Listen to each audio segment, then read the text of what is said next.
Welcome to The Explainer. Today, we are getting right to the heart of finance and accounting with a simple but incredibly complex question. What is something really worth?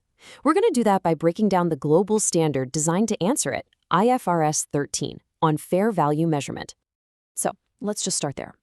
What is something's true value? It's a question that everyone from a CEO to a first-time investor has to deal with. Whether we're talking about a share of stock, a piece of property, or a whole company, how do you actually put a reliable number on it? You see, the big problem was that before 2013, the answer you got really depended on which accounting rules you happened to be following. It was a bit of a mess, honestly. It created all this inconsistency, which made it almost impossible for investors to compare one company's financial health to another's. It was like they were speaking different languages. So, to fix this, the International Accounting Standards Board brought in IFRS 13. The whole goal was to create one single unified framework, basically a common language for valuation. And that whole language is built around one core idea: fair value. So, here it is, the official definition. I know, that sounds pretty academic, right? But stick with me, because there are a few phrases in there that are absolutely critical to understanding how this whole thing works. Let's break it down. Okay, this is probably the most important thing to get straight. Fair value is not what you paid for something. That's what we call the entry price or your cost. IFRS 13 is all about the exit price, what the market thinks that asset or liability is worth right now. It's a total shift in perspective from your cost to the market's valuation.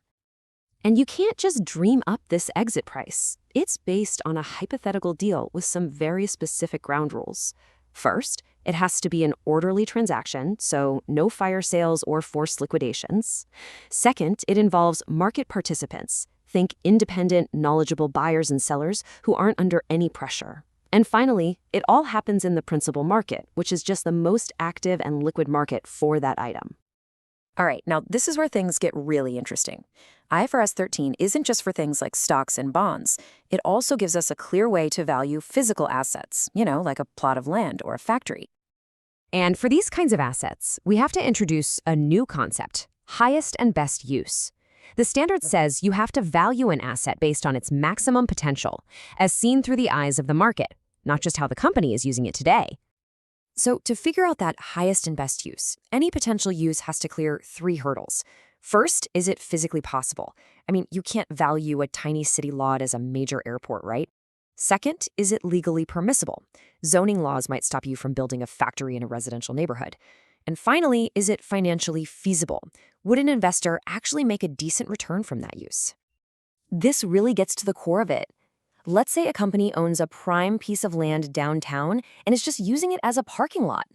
Well, if the market believes its highest and best use is as the site for a new skyscraper, then it has to be valued that way. It's all about what's possible, not just what's current. Okay, so we know what fair value is, but how do we actually go about calculating it? Where does the data come from? Well, IFRS 13 gives us a really clear and logical framework for this called the fair value hierarchy. The best way to think about this is like a pyramid. It ranks the quality and the reliability of the data, or what the standard calls inputs, that you use in your evaluation. The whole point is to push you to use observable market data whenever you possibly can, instead of just relying on a company's own internal guesses. So this hierarchy, this pyramid, is broken down into 3 levels. Level 1 is the absolute gold standard. Then you have level 2, and finally, level 3, which you only use when you have to. Level 1 inputs are at the very top. They're the most reliable because there's 0 guesswork. We're talking about quoted prices for identical assets in active markets. The perfect example is the price of a share of a big company on a public stock exchange. It's objective, you can verify it, and it's the best possible evidence of fair value. Now let's move down one step to level 2. This is what you use when you can't find a direct identical price quote.